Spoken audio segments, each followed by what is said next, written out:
Wrestling fans, promoters, wrestlers, and anyone who enjoys pro wrestling now have something new to be excited about. The Wrestling Fans International Association, the WFIA, is back.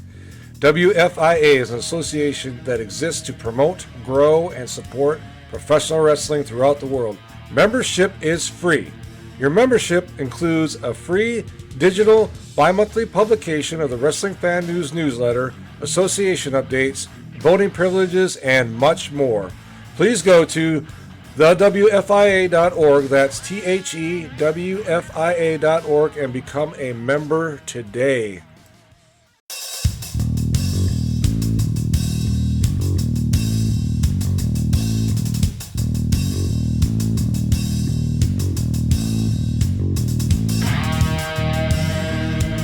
Welcome to another edition of Bumps and Thumps, the talk of wrestling. I'm Brian Ferguson. Guest today, we all know him well, frequent flyer, great guy, tag team partner, if you will, and good friend of mine, Mr. George Schire. George, welcome back. Good morning. Frequent flyer? Well, you know. Tag team partner. I like that one. Okay.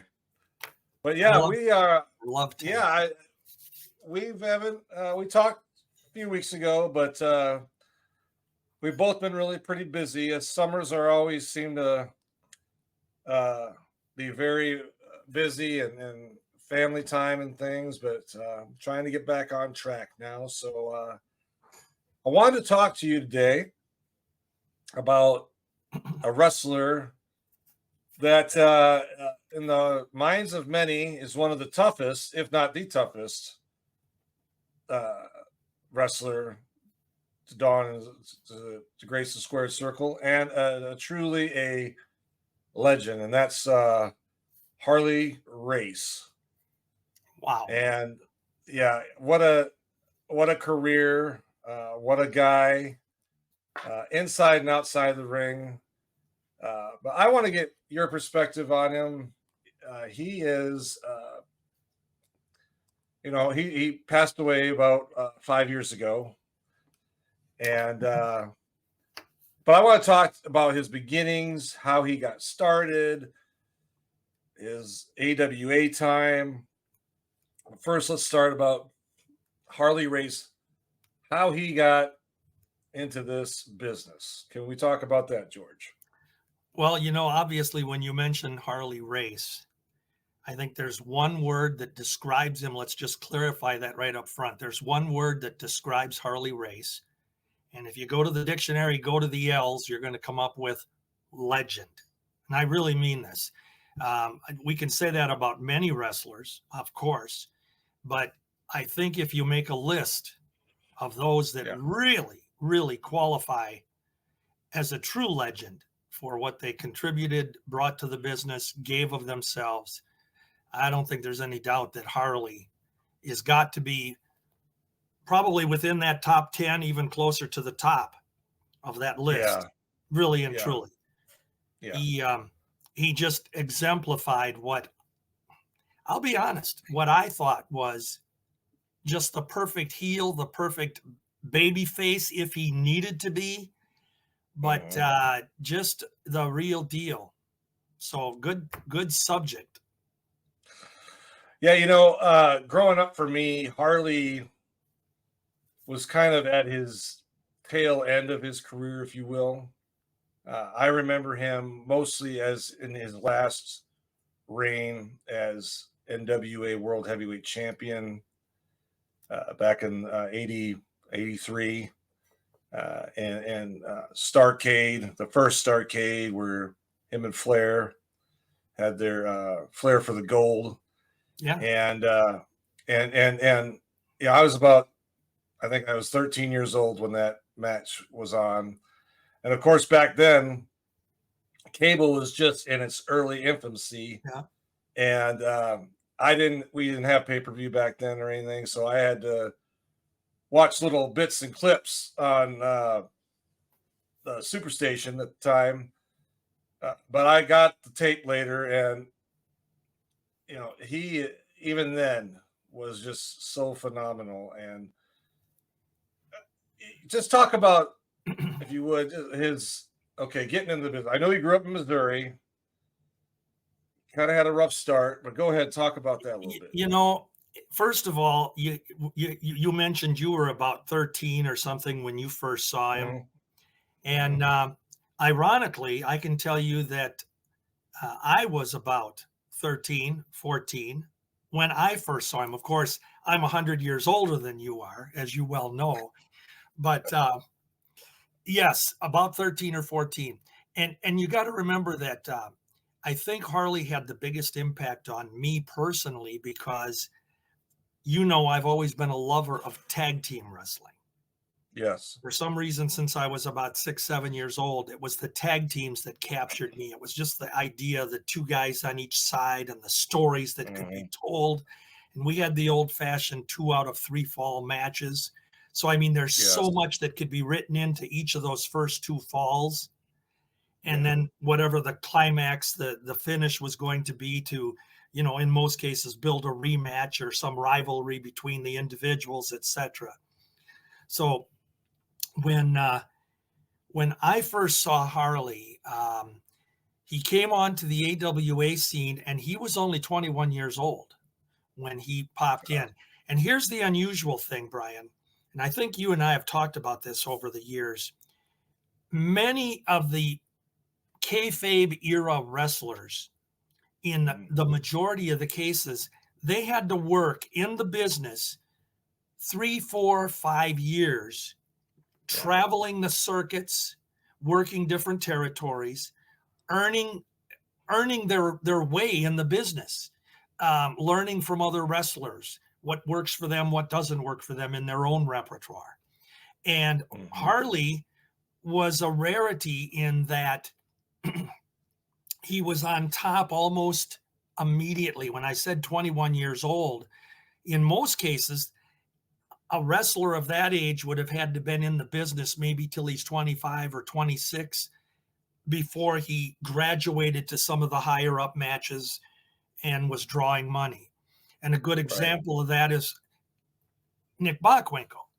Nick Mhm. Bockwinkel worked in the business, though he was on top in some areas, but he worked in the business for almost 15 years before he was a solid main eventer. He Yeah. started in 54, and it wasn't until 69 that he really started to shine and become the Nick we knew. So that was the Mhm. example, the parody I wanted to make. So with Harley, here's a guy who, at about 16 years old, and here's something I want to point out. You and I, we briefly touched about Justin Race before we went on the air. Justin is Harley's son. And I really Yep. think that I hope Justin listens to this or sees this. And if he chooses to want to come in and share some other stories, then we'd love to have that. But I'm going to Oh yeah. share my recollection. And obviously, I'd love it from the horse's mouth, so to speak, if Justin were Yeah. to want to do that down the road. Yeah. But Harley Race, um, before he had come into the AWA, he got into the business in kind of a weird kind of way. At about 16, 17, kind of uh, just being a tough kid, you know, Mhm. just somebody that had that natural, whatever you want to call it, just the ability to defend himself and to take care of himself. But he worked in the business in the weirdest kind of way. He was actually driving and taking care of what was at the time one of the novelty wrestlers, Happy Humphrey. And Happy Humphrey was one of those guys in that era. He was 650 pounds or whatever. And I'm sorry, I Yeah. don't mean to be disrespectful, but the guy was just a big blimp. Okay. We didn't have an Andre the Giant in those days. We didn't have, Yeah. he was just a big, big guy. And I Yeah. will be honest with you, the guys like that, even as a little kid, I had a hard time believing that they could be taken seriously because Happy Humphrey, there wasn't much he could do in a wrestling ring other than allegedly being this because he's big, we need to fear him. But he was Yeah. just a big farmer type wrestler. And anything he would do in the ring, he had to have his opponent pretty much make him look good, make him look better than he could ever be, and put him over when he sat on him, or he did the plop down on top of him. And of course, they can't get out because they got 650 pounds on top of them, Yeah. So Humphrey was one of those, what we're going to call an attraction. And he made money. Promoters would bring him into a territory, have a couple matches, the old put him in a battle royal. Who can lift this guy out? It worked. And so, but Harley, he ended up in the beginning actually driving Happy Humphrey to and from cards. And Harley was just a teenager in those years. And this is the part I always found, like, I don't know, for me, it's kind of gross, but Harley had to bathe him. Yeah. Wash him off after the matches and spray the hose down and whatever. And again, those are the stories I've gotten over the years from people that were in the business around that. But this was Harley's job. It's kind of like how he earned his way into the business. Hey everyone, this is Brian Ferguson, the host of Bumps and Thumps, the Talk of Wrestling.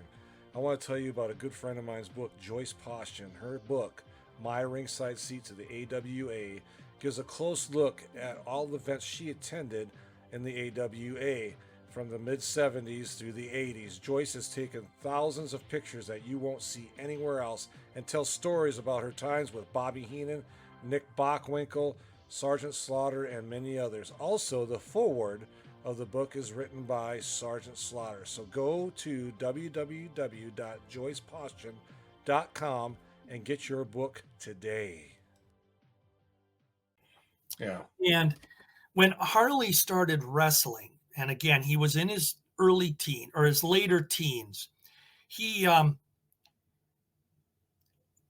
a very serious, and we're going to kind of paraphrase this a little bit. He had a very serious car accident early on. He had gotten married. He had a wife and a baby, and he was in a serious car accident. And sadly, the wife and baby didn't make it. Harley had really, really messed up his leg. It was so serious that there were at least and the guy that told me this originally, the story, it came from Gus Karras, who was the Kansas City promoter in the Central States area. And Gus had told me, this was at almost 20 years ago at Cauliflower Alley Club. And Gus had told the story about how Harley had messed up his leg so bad that number one, they didn't think he could ever walk again. Now he's only a young, an older teenager at this time. Didn't think he could wrestle anymore. And there was even talk about possible amputation. And Gus Karras, this is coming from him, he said that he talked to Harley and said, you come to Kansas City here. I am going to send you to some doctors. I'm going to take care of you. We're going to get the best that we can. Harley had some surgeries done. He had a plate put in his leg. Now, I'm not sure how it all worked out, but basically through a lot of hard work, a lot of rehabilitation, Harley was back in the ring, at 19, 20 years old, maybe early 21. And Harley himself, I think, would have told you that he owed that miraculous event to Gus Karras and the faith that he had that Harley could do this. So Harley got into the business and he was working. He came to the AWA in about the middle of the summer of 1964. Okay. I have all this float out of my head here as I tell this. The summer of 64, he wrestled a couple of matches on TV as just enhancement talent, a jobber, the old, doing the job. Yeah. But just a little bit before that, Larry Hennig, who had already been now in the wrestling business for a good solid, right now, about 3 years at that time. Larry got into the business in 57 after training by Vern Gagne, but he did a lot of referee work. He did a lot of traveling with the ring, and, kind of just earning his trade a little bit. And so by the early 60s, Larry was coming into his own. And they were about Larry was about 4 or 5 years older than Harley. So anyway, Larry had went down to the Funk territory. Dory Funk Sr. had his own territory in Amarillo, which back in the very early 60s was, well, throughout the 60s and 70s, it was a thriving territory. Texas was always so unique because the state was so big. There were actually 5 different promotions that existed within the state. And with kayfabe, they all could have some different talent, different storylines, all run by different promoters. So the Funks had Amarillo, and there was a large contingent of wrestlers that would come in and come out of Amarillo. Now, just as a side note to tell you how important that territory was, we talk about the Vern Gagne and Hiro Matsuda and Stu Hart and some of these guys that trained wrestlers. Well, we can never discount what Dory Funk Sr. and the brothers, Dory Jr. and Terry as well, what they did to bring people into the business. And when you look at the list, Bobby Duncombe, Dusty Rhodes, Brody, Hansen, DiBiase, Ted DiBiase, and the list is just long of great main event wrestlers. Dick Murdoch. These guys came through and they all got their initial start or training from Dory Funk Sr. in the Funk territory. So Harley was working down there, and Larry Hennig had come down. Larry made a couple of trips to Amarillo in the very early 60s. There were even some fictional stories back here in the AWA that he had won the Texas heavyweight title. Up here they'd say he won the Texas heavyweight title, but Larry was doing pretty good down there. And by Larry's own account, and he told me this story actually a couple of times, he had seen Harley Race working down there, and Harley and Larry got together. They enjoyed each other's company. And so when Harley came up here, kind of at the urging of Larry Hennig, come up, work for Vern. Larry told me that he went to Wally Carbo and Vern and said, this kid has got something, and put me with him. Let me work with him. Make us a tag team. So this is in the fall of 64. And up to this point, Larry had adopted his bully persona. He was at the time wrestling as Big Red Larry Hennig. Definitely was a solid heel. And he had been feuding with Vern, storyline, and behind the scenes too, but storyline, teacher versus pupil, that sort of thing. So he asked to have Harley put with him. And it turned out, Brian, as history will show, that it was probably the greatest, one of the 5 or 6 great moments that you could say about the AWA promoting. It was probably right up there near the top of Vern Gagne's greatest achievement, letting Larry and Harley work. And so what happened was, here's Harley Race, 21 years old. But now here I am, a kid, and again, I'm 13 in 64 up until September when I popped 6, I went to 15 or 14, whatever it was. But Harley caught my eye because of Larry Hennig, because I was always kind of a heel fan. I liked Larry. So putting them together. And the storyline was immediate that Larry and Harley, and they told this story on TV. They said, we met in Amarillo, Texas, and we were at our hotel overlooking the sunset one night. And the two of us decided that together we were going to become the greatest tag team ever in pro wrestling. That was their story that they told in the AWA. So they wanted to cement the fact that they had that bond.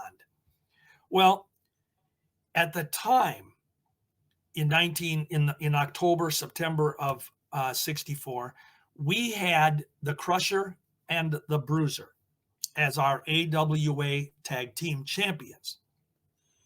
And at that point in time, they had been champions for about 14 months or so.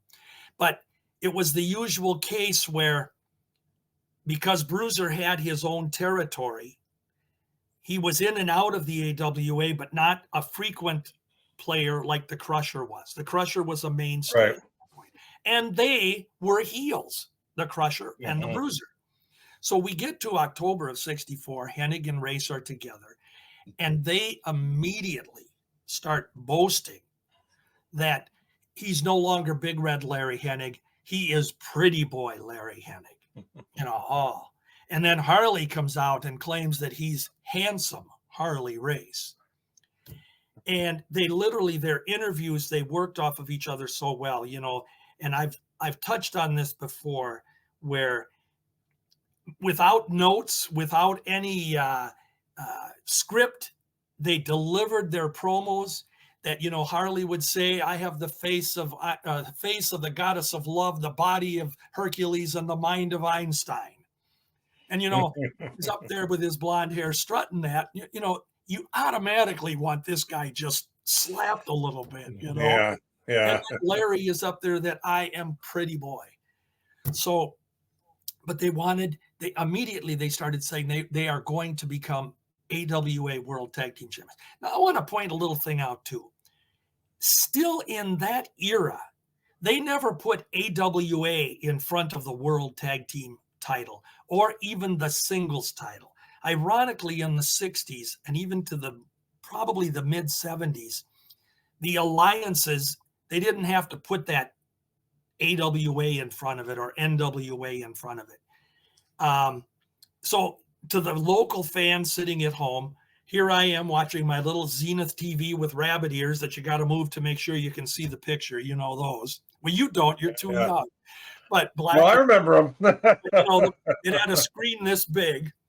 And they could tell the fans anything because, quite honestly, we had no way to verify whether it was fact, fiction, or other. And unless you happen to get a newsstand magazine, you might get something in there that says, "Oh, I never knew that happened,"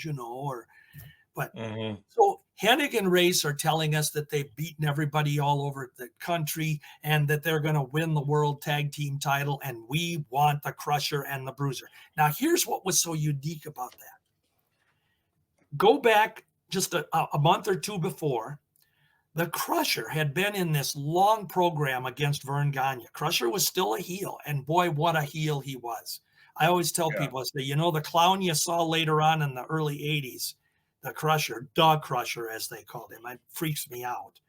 But he was so good as a heel. He was a brute. He was a bully. He kicked, he stomped, he gouged. He had, he wouldn't release holds. He just was a bully. So he had this program going with Vern, and the final part of the program came when the AWA or the territory wasn't big enough for both these guys, champion Vern Gagne and Bully Crusher. So they had a loser leave match. Well, of course, Vern owns the territory, and we don't know this at the time, but the hero prevailed. And the Crusher was gone. But he still held half of the tag team championship. And as I said, the Bruiser, he was in and out. People never really noticed. They just knew the Crusher and the Bruiser now were kind of missing. So when Hennig and Race are boasting that we want the Crusher and the Bruiser, we're going to win the title. Well, so they got together in October, November, December. They're undefeated. And they had this, and we talked about this on another podcast, you and I, but they had this battle, a 3-program battle against Reggie Parks and Vern Gagne, Hennig and Race.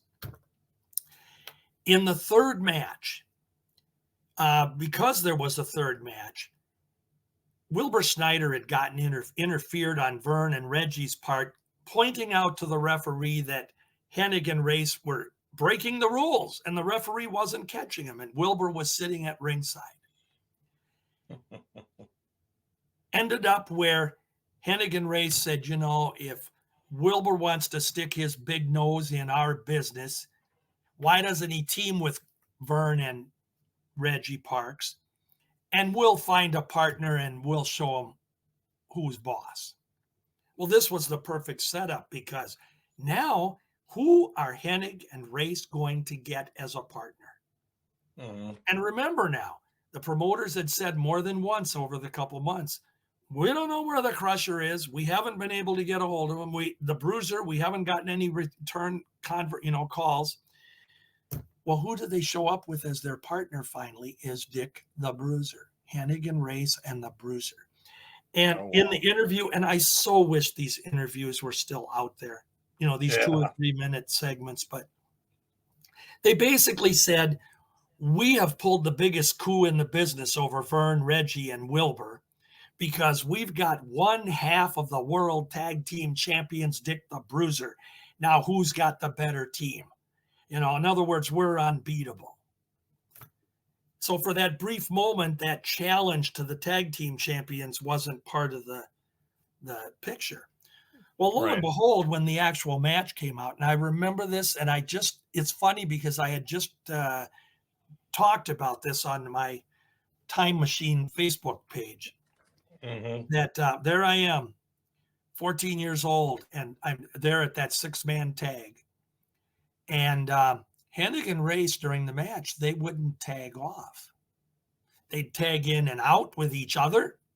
And Bruisers, and every time Bruiser puts his hand out on the ring apron, they'd just tag each other. And this went on for 2 falls. And the Bruiser's prancing on the ring apron, trying to get in. And when he'd try to get in, the ref would push him back. You know, hey, 1, 2, 3, get back, you know. Yeah. We get to the 3rd fall, and this had went on for the whole match. And the Bruiser just literally, you know, had enough of this. And he came into the ring, and he grabbed Harley, and he grabbed Larry. And I pointed this out on the other podcast I told this story on. And he just literally took them by their red hair and blonde hair and popped their heads together. Larry flopped out of the ring. Harley was laying there out. And Wilbur Snyder gets the pin. Here we go. And oh my God, Hennig and Race had lost their first match. I mean, even though it was a 6-man, they had lost their first match. And it was one of them that was pinned. So now the stage was set. Yeah. We want that Benedict, and I can remember it like it was yesterday, Hennig calling him a Benedict Arnold, that dirty turncoat, double-crossing Dick the Bruiser. He thinks he's so good. We want him in a tag team match. And of course, I think a week went by, and then they had a little segment with the Bruiser, and the Bruiser, you know, I want to get those guys, you know, and I'm going to search every bar, every honky-tonk saloon in Milwaukee, and I'm going to find the Crusher, and we'll beat him. It was so perfect.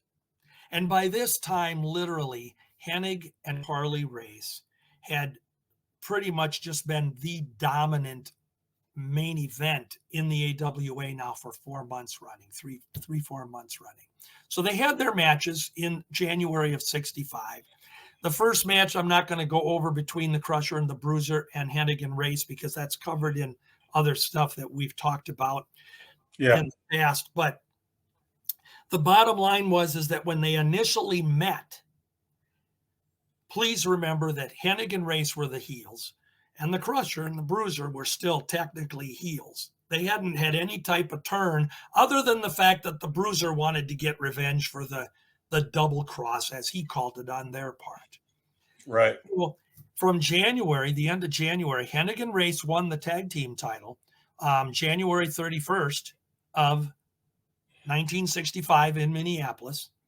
And for the next 7 months, they were just the scourge of the AWA. They had several challenging tag teams. The Crusher was in the picture with them a few times. And Crusher now had, because of the fact that the Crusher and the Bruiser were in this heel match with them, the fans started putting their support behind the Crusher and the Bruiser. And what really happened then in July of 65, lo and behold, oh my God, how can this happen? The Crusher said, I'm going to team with Vern Gagne. The Bruiser's not available. I'm going to team with Vern. How can Vern and Crusher coexist? And fans remembered that just a year before, they had been battling all over in all the cities. So that's how those storylines were so perfect. And they really put Larry and Harley on the map. And if you bought newsstand magazines at the time, and in 65, we had Wrestling World, we had Wrestling Review, we had The Ring Wrestling. There might have been a couple smaller ones in there that were sporadic, but those were the three major ones. And that's when the ratings, the rankings of wrestlers started to pop into these magazines, the official world rankings. Yeah. Well, in the tag team divisions of that time frame, Hennig and Race were always right near the top. Originally, they never listed champions. They just listed like 1 to, I think Wrestling World had 1 to 10, and World or Wrestling Review had 1 to 20 rankings. But they just listed the top tag teams, and they would be all over the country. So we'd see the Assassins, and we'd see the Von Brauners, and we'd see the Infernos, and we'd see Stevens and Patterson, and we'd see Hennig and Race. And Crusher and Bruiser were in there. So those were kind of your mainstays around the country. So they were right up there and making money. And I think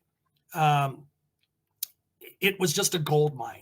It was just simply a gold mine tag team combination. So with that, I'm going to stop. And if you have any questions now, we can allude to how we want to go on. Well, no, I know they were, I wasn't around then, but I've done a lot of reading on that era specifically. And those guys, Hennig and Race, were just so dominant in that territory. They just, when Harley got stabbed in that, I think it was a bar, I believe. And let's talk about that for a minute. Yeah. So kind of go over that, what happened. Well, it's interesting because I mentioned when we started the Harley Race story, how Harley was just a natural tough guy. Harley didn't have any real, he had no amateur background that I'm aware of as far as getting into the business. Harley was just, and I think most guys that ever worked with him, they'll tell you that Harley was just born tough. He was a guy that you didn't want to cross him because he could knock you out. He could take you out. He had no fear. And I think that's a description I've heard of Harley many times. So they had won the tag team title in the end of January of 65, as I pointed out. And it was, honest to God, it was only a week or two or so later. Here, Vern's got Goldmine now. He's got the new champs. They're hot. Well, it was only just a couple of weeks later. There was a bar, the Minneapolis Wrestling Club, which was the parent company for the AWA. Their offices were, their office was in what was the Dyckman Hotel in downtown Minneapolis. They had an office on the 6th floor of the Dyckman Hotel. That was the Minneapolis Boxing and Wrestling Club. So across the street within the vicinity, there was a nightclub, a bar, cocktail lounge, etc., called the Chestnut Tree. And it was noted to have, it had its share of, let's just say, unsavory characters and different goings on in its Minneapolis. The wrestlers, many of them would go to the Chestnut Club after matches in the Minneapolis Auditorium or the Minneapolis Armory. And I'm guessing maybe from St. Paul too, because it wasn't, a hop, skip, and a jump away.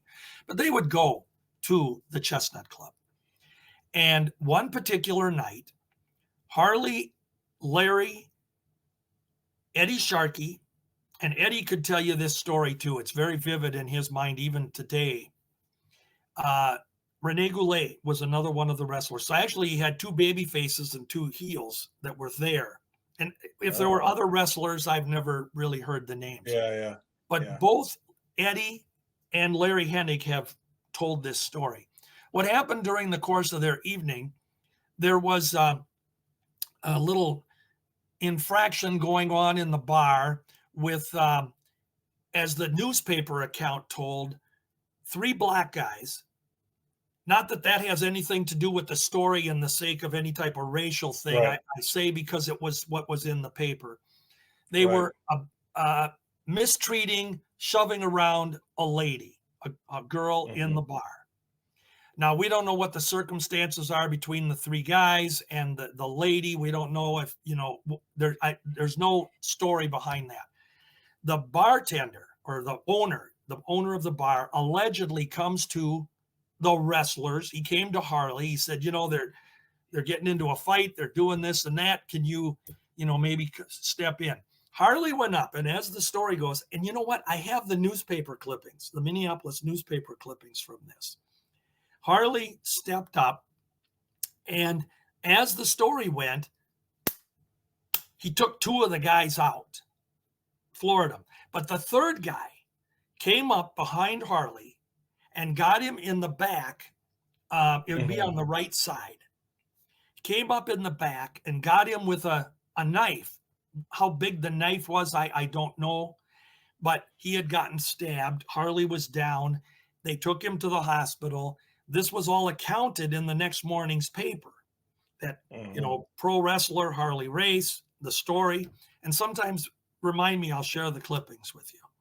So bottom line is that Harley had stopped, I guess we could hope, that stopped this young lady from, being hurt or killed. Who knows? Well, Here's the beauty. Harley had no fear, as I said. He's willing to go in there like at this moment's notice, unrehearsed, to take out 3 guys or get in the middle of it. So right at the beginning of their tag team reign, a title reign, Harley's out of action. It was about 3 weeks, give or take. They had wrestling cards signed, of course, around the territory. So Larry was in the ring teaming with a mask guy who they just called Mask Man. That was his name, Mask Man. He didn't have a name, just Mask Man. They didn't say who he was. And Harley just said, I've got a suitable partner to take over for Harley here. Backstory to that is there was a wrestler in the territory who had a notable career around the territories in the day, a guy named Tony Nero, Nero. And Tony had been working for Vern on lower cards. They just dressed him up with a mask, and Tony Nero was doing this duty for a couple, 3 weeks there. Well, when Harley came back, and this is one of my favorite stories because I think this will tell you how Harley Race was so good at his craft. When he came back from the injury, and I will point out, I've said this before, anybody who ever sees a video, there are videos of Harley later in his career on YouTube, etc. If you're able to get a back shot of him, you will notice that on the right side, there was always about a scar about this big, sort of a half moon type scar where that knife had gotten him. It stayed with him for the rest of his life. Well, anyway, when he comes back to action, they were in a TV match. Hennig and Race were making their return to the ring. And I have never, to me, this described what the wrestler can do so well. The 2 jobbers were introduced. And then here's Hennig and Race being introduced. Larry was introduced first. And then they introduced Harley Race.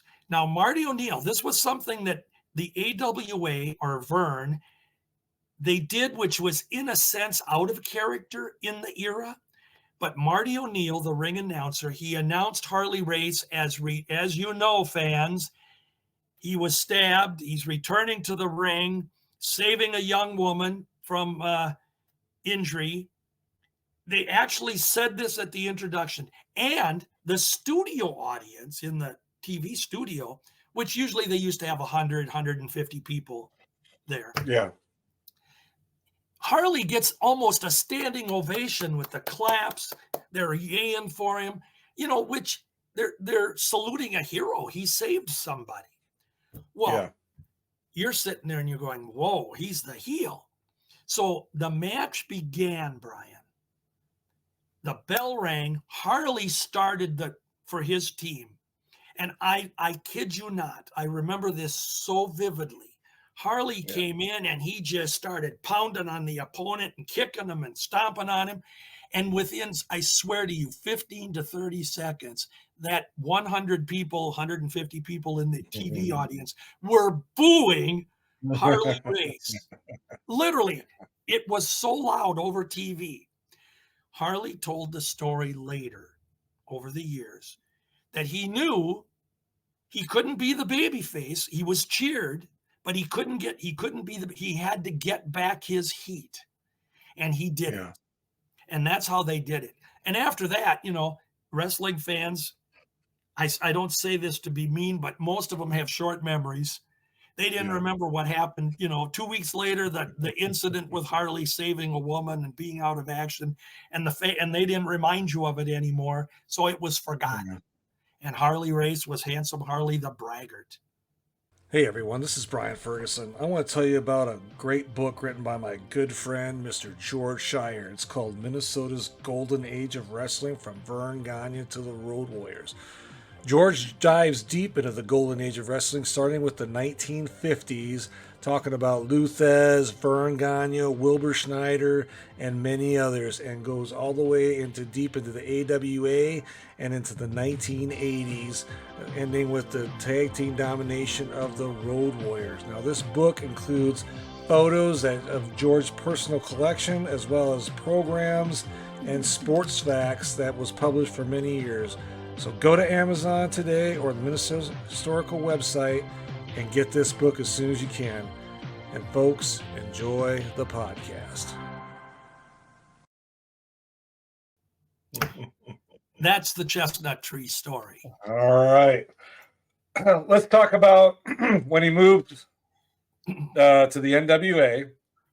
He moved on in, was it 68, 67, around there, when he moved on to the NWA? Well, yeah, he did. Actually, it was a little bit closer to mid 68, early 69. And what had happened there, Brian, it's again, sometimes fate changes the course of history, or, the best laid plans of mice and men are derailed because sometimes we don't know the unexpected. By 1967, so we're 3 years into the original teaming of Hannigan Race from October of 64. And this is now, say, September, October of 67. So we're 3 years. But they had been champs a couple of times now. They lost once to Gagne and Crusher, won it back. Then they lost it again to Crusher and Bruiser for a short time, which I will say was a reason by losing it. This was in 1966. The reason they lost it was Hannigan Race were taking a tour of Australia and New Zealand. They were going to go there as a team and wrestle, which, by the way, in that day, boy, people, you go back and look at history. Australia's wrestling was off the charts great, with American wrestlers coming and going and some of the mainstays they had. Well, Hannigan Race had come in. They lost to Crusher and the Bruiser here. And the only reason they lost because Vern knew that for about 5 to 6 weeks, they weren't going to be available. They weren't going to be here. So put the title on Crusher and Bruiser. They gave a babyface or another heel team a chance to win the title while they were gone and whatever. But Hannigan Race went into Australia, and upon arrival, they were introduced as international tag team champions in Australia. So they held that title for about a month down there while they were wrestling. And then they lost it to Mark Lewin and, oh boy, I'd have to check. But they lost the title, and then they're back home. So when they come back home, they immediately want their rematch with Crusher and the Bruiser. They didn't really beat us. We took a tour. We're stronger. We're better. We're bigger. We're prettier. The whole thing. So they got the title back. So we get to 1967, and Hennigan Race are still going strong, box office all the way.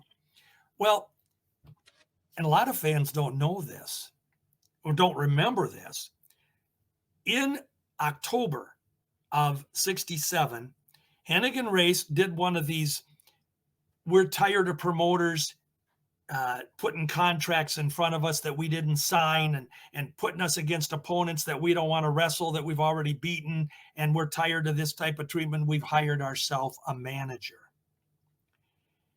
And I don't know how many fans would remember this, but the manager, and it was his first time coming into the AWA, was Bobby Heenan. Oh, wow. Okay. Bobby had just come off of wrestling or managing in the Bruisers group. He had managed the Devil's Duo, which was Angelo Poffo, Randy Savage's daddy, and Chris Markoff. They were the Devil's Duo, and Bobby was their manager. Well, he had come in and he was going to be their manager. Well, again, talking about that train that goes off the track unexpectedly, Larry ended up having a severe leg injury. It was reported that he broke his leg. Right. But he did have a knee injury where he had to have some surgery. It was technically a broken leg. Right in the October range, it was reported in our programs and on TV that Vern Gagne had broken Larry Hennig's leg. That was the storyline. And it made sense after I tell you what the rest of it. Larry was actually in a match. Larry and Harley were in a match with Johnny Valentine and Johnny Powers, who were in our territory at the time. Mm-hmm. Winnipeg. The match was in Winnipeg. And it was Johnny Powers who had somehow caught Larry under the leg, dislocated his knee, broke his knee. But the reason Johnny never got credit for this was two reasons. One, he was leaving the territory. He was done. He was going to be gone. So it made no sense to put this blame on him because promoters say, well, there's no reason for revenge, that I can't have a rematch. So they did the storyline where Vern Gagne did it. And of course, the rivalry is still there. Vern, the teacher, versus Larry, the student, and they don't like each other. Yeah. Larry was out of action legitimately. You want to talk about, I have had people say, well, it wasn't a real injury. He didn't really get hurt. Larry really did break his leg. However, the knee surgery was serious enough. He was out of action from basically November through March of, This would have been then March of 68. Okay. Well, while he was gone, Bobby Heenan stuck around for a very short time, and he managed Harley Race for a couple of matches against Vern Gagne because Harley wanted to get revenge on Vern for putting his partner out of action. So Harley got some title shots, and he had Bobby with him, but then Bobby Heenan was gone. Then Harley briefly teamed with, he said he pulled a coup by bringing in what he said was one of his early trainers, Hard-Boiled Haggerty. And Haggerty was here. Race and Haggerty were a team. They wrestled against Vern and Cowboy Bill Watts and some other babies for a short time. But it was about this time that Harley was doing these singles matches, and he had started working a little bit of the Kansas City territory, which Harley was, born in that area. Yeah. And he started working with the Central States office, which at the time, unbeknownst to fans, was owned by Bob Geigel and Pat O'Connor. That's interesting in itself because heel and babyface between those two in the ring, but they were partners behind the scenes. And also Gus Karras was still, Harley's old friend Gus Karras was still involved in Kansas City. So Harley started working some singles matches. He worked St. Louis, which was Sam Muchnick's area. And by the time March came around, when Larry was returning, by the way, we talked about Amarillo earlier. Larry actually, it was announced in late March that Larry was returning to the ring for the first time here in Minneapolis, but he had actually had some, what we want to call practice matches, whatever. He had went to Amarillo and worked some matches for about 3 weeks in the Funk territory, then came back home. So we got him back here in March of late March of 68. He was in a 6-man match, teamed up in a Minneapolis card. Actually, it was in Bloomington, Minnesota, at the old Metropolitan Sports Center, where right now the Mall of America stands. But anyway, Larry was in the match. He was teamed with Hardboiled Haggerty and Dutch Savage, who had become a team at that point themselves. And then they lost the match to the good guys, which were Bill Watts, Rene Goulet, and who's the third guy? I have to think about that one. I was only interested in the bad guys. Well, anyway, then shortly after that, it was announced that Harley's coming back. Larry and Harley are going to reform their team. And for the rest of the year, Harley would come in, work with Larry on some matches, some cards. But Larry was doing more and more, wanting to kind of branch out a little bit. He wanted to become a singles wrestler. And both Larry and Harley have confirmed this back in the day to me, that had Larry wanted to travel, if he was willing to go, both said their team would never have, at least you can't say never, but their team wouldn't have disbanded. Yeah. And Harley, and I think Harley says that in his book. I think so too. Yeah. I believe he and Larry, had Larry wanted to do some traveling, but Larry was a homebody. He liked the AWA territory because he could stay home and be home with his family. God bless him for that. Yeah. And, but Harley, the last appearance that Harley made here in the AWA, and it was a Minneapolis card, but it was also his last AWA match, was in December of 69. It was a tag team match where he was in a 6-man match, teamed with Larry Hennigan, Lars Anderson, and Harley Race. And that was Harley's last time. And then Hennigan and Lars became the team after that. Yeah. So Harley then was gone. And we didn't hear any. We had some notes in the program that Larry was out in California making movies and, taking up other things, just little blurbs. But eventually his name was no longer used. And he was gone from the AWA at that point.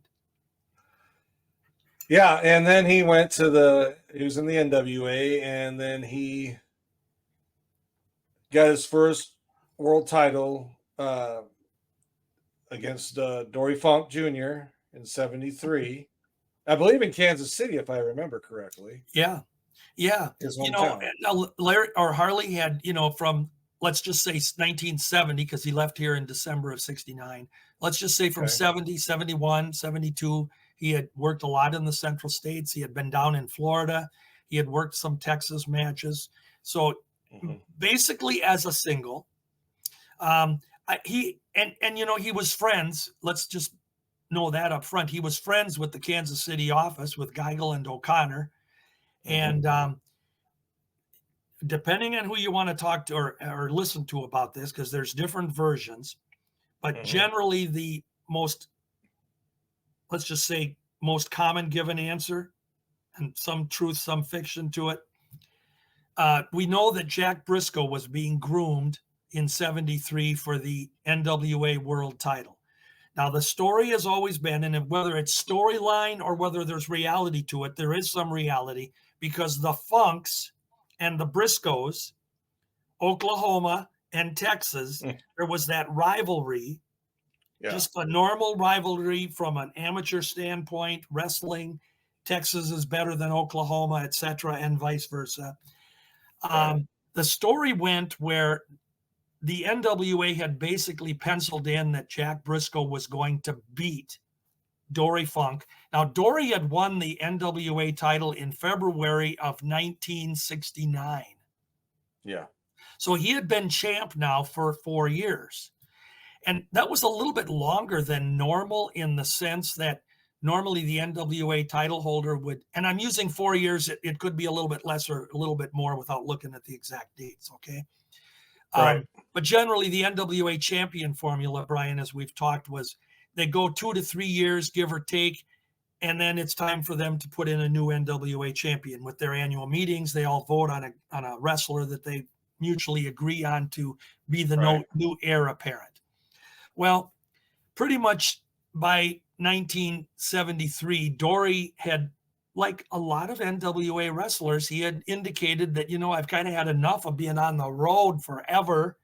The schedule, Right. I'm ready to relinquish the title. And of course, who are they going to, put it on?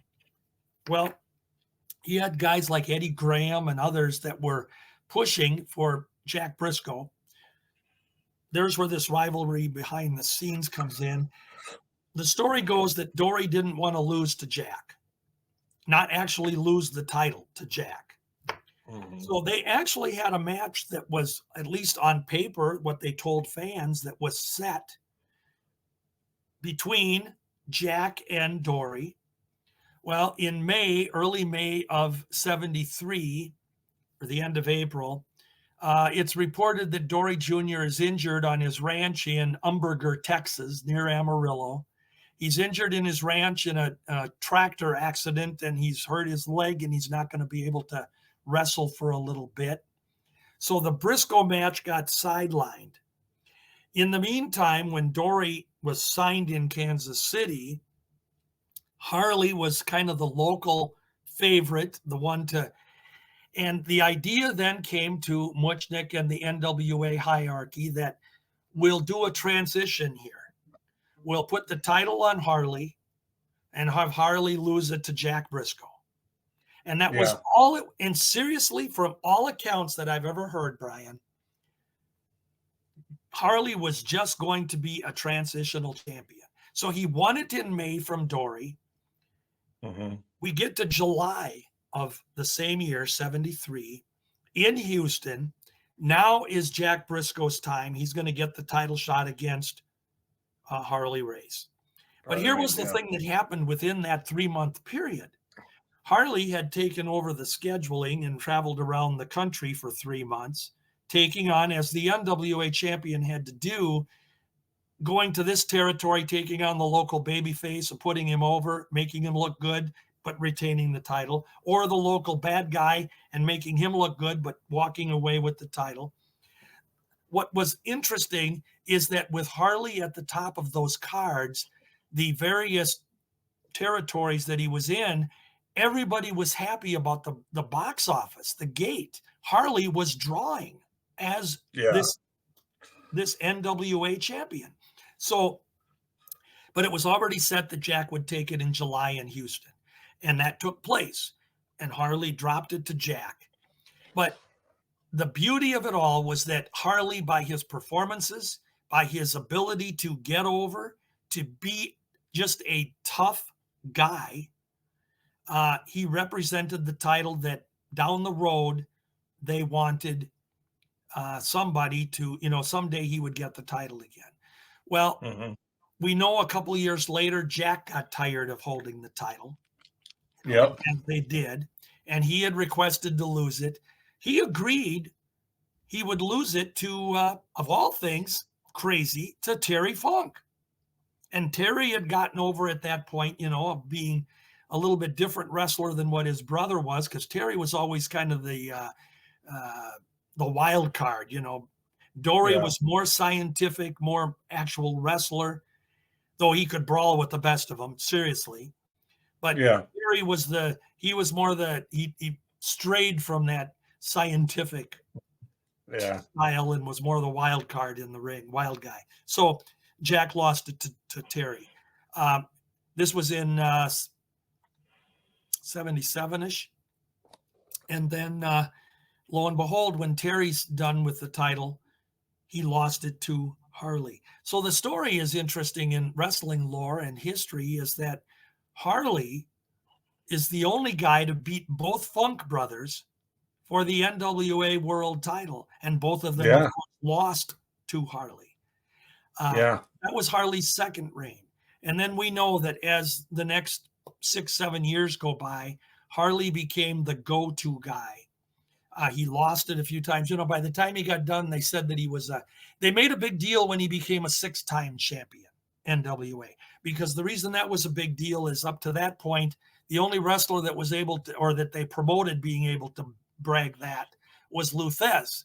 Lou had been a 6-time NWA champ. There's a backstory to that too, but we'll go into that another time. So Harley, when he won number 6, he tied Lou Thez. That was acknowledged, and which is also putting Harley over even more, which is good because by that time Lou was, either really, really in the twilight of his career or he was done. So it didn't matter.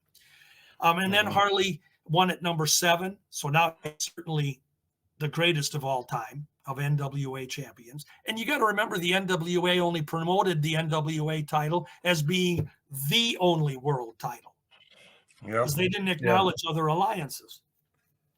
So when Harley then, he went to Japan, there was an exchange between, actually it was in Australia.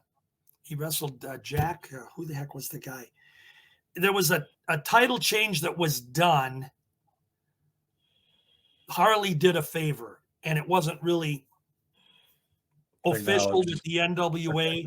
So technically it shows two different things. Harley was a 7-time actual NWA champ, but if you look at other reports, it'll say that he was 8-time. 8 times. The 8th time was not NWA acknowledged. Right. And only in wrestling could you have something like that happen. There's got to be the asterisk. Yeah. So that's how that happened. Yeah, it's interesting because after that, he wrestled more. He went to the WWF for a while. He was the first, I believe he was the first King of the Ring when they did the King of the Ring tournament. Am I wrong on that? No. Okay. But I'm thinking of the circumstances that led up to that. Yeah. And, go ahead, please. And again, let's hear it. What I alluded to at the very beginning, I would love someday if we could have Justin on, his son.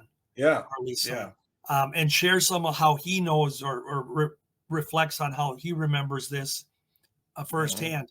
But really what the deal was with Harley, you have to remember that by 1988, 89, 90, that was after the expansion started, or the expansion started with Vince Jr.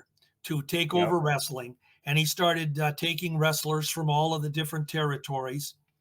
Well, some territories were able to hold on just a little bit longer than others for whatever reason, but all of them were on life support by the time they got to the 90s or the early 90s. Yeah. So Harley he had now bought in to the Kansas City Central States promotion. It was him, Geigel, and O'Connor. They were owners behind the scenes, of course. And Harley started seeing, and I've heard stories of this. This is why maybe Justin would have a nice slant on it if he were able to share it with us sometime.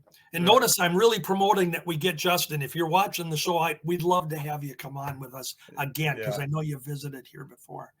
But Harley was at the point where he started to see the handwriting on the wall. St. Louis had been taken over by the WWF. It was F at the time.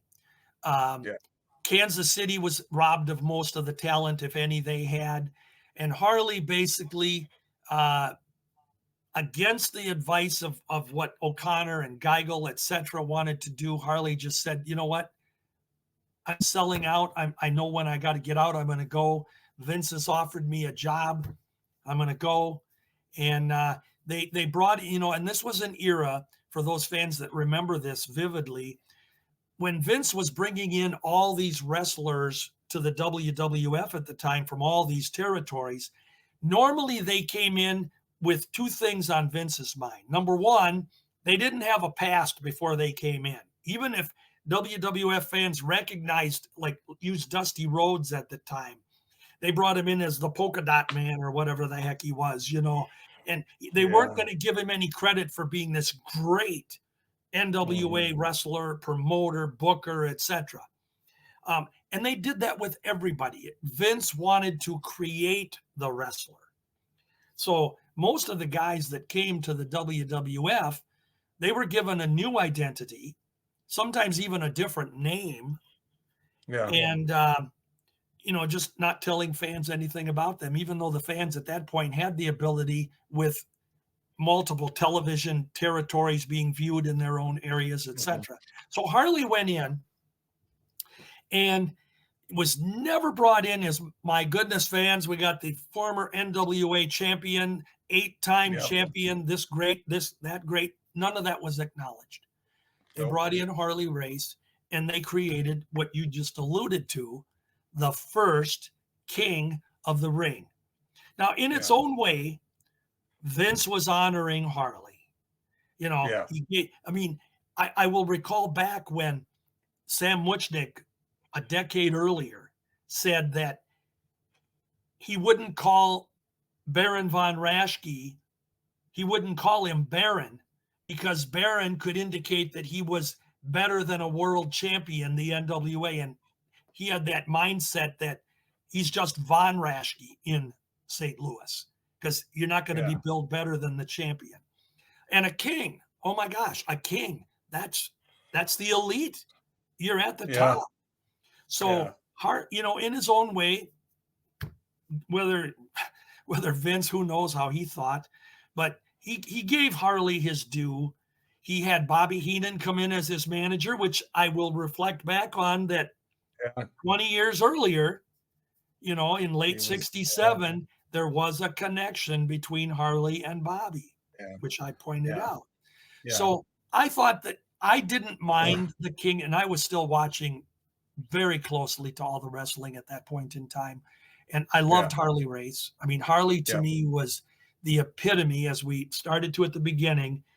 Go to the dictionary, look up legend, and I think you got to have a picture of Harley Race. I give him that much credit. He's up there, in my opinion, with, even if he wasn't a favorite wrestler, which he is one of my favorites, but even if he wasn't a favorite, being objective, I can say, from a draw standpoint, from a box office standpoint, if I was promoting, give me Harley Race. He's one of the guys I would want, among others. Yeah. So I think his King in the Ring thing, and for the most part, we know that had some drawbacks to it, in the sense that Harley had gotten injured. He was in a match, I believe it was with Hulk Hogan. He had gotten injured, thrown through a table, and the strapping around the table, when it broke, had gotten Harley in the stomach and really tore him up pretty bad. And he had had some surgeries. He was out of action for a while, legit. And I know there were stories of some other surgeries regarding the injury, etc. And, I think after that was pretty much near the end of Harley's, the Harley that we knew. But when you talk about a guy who, most wrestlers that I've ever talked to, when you say who in the business was legit tough, Harley's name gets mentioned. And it wasn't because he was a wrestler. He was tough. Harley just knew how to take care of himself. Yeah. And he was, and we alluded to this earlier, no fear. No fear. Harley, at least that's the persona we got. And, you had the love. I alluded to the interviews that Harley gave when he first came here, AWA, where he was up there, I have the face of the goddess of love, etc., etc. The Harley Race that we knew as he evolved into the champion, Harley's interviews, he didn't shout much. He usually was very direct. He usually was very soft, and he just pointed out that I am the greatest wrestler on God's green earth, Green Earth. and I can beat you. I will beat you. And you got a beef with me. Let's go in the ring. And Yeah. Harley, and it was believable. Yeah. And of course, Yeah. and his wrestling style, even as a Mhm. younger, Larry Hennig told me, he said about their tag team, he said, Larry described their tag team as Larry said, oh boy, now I got to remember exactly the way he said it. Larry said that he was, I can't put it. The basic thing is that Harley was the bump taker. Harley would flop around the ring, take the bumps, Yeah. whatever. And Larry said that he was just ground transportation. He was just the bully of the team because he was Yeah. bigger than Harley. But Yeah. Larry told me, and this was in my visit with Larry, sadly only about a week and a half before he passed away. I sat with him all day. I think I've told you that at an event. Larry and I talked all day long almost.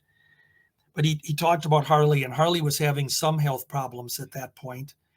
And he told me, he said, the one thing about Harley Race, he said, all the years that we have been together or in this business, he said, we've never had a single cross word.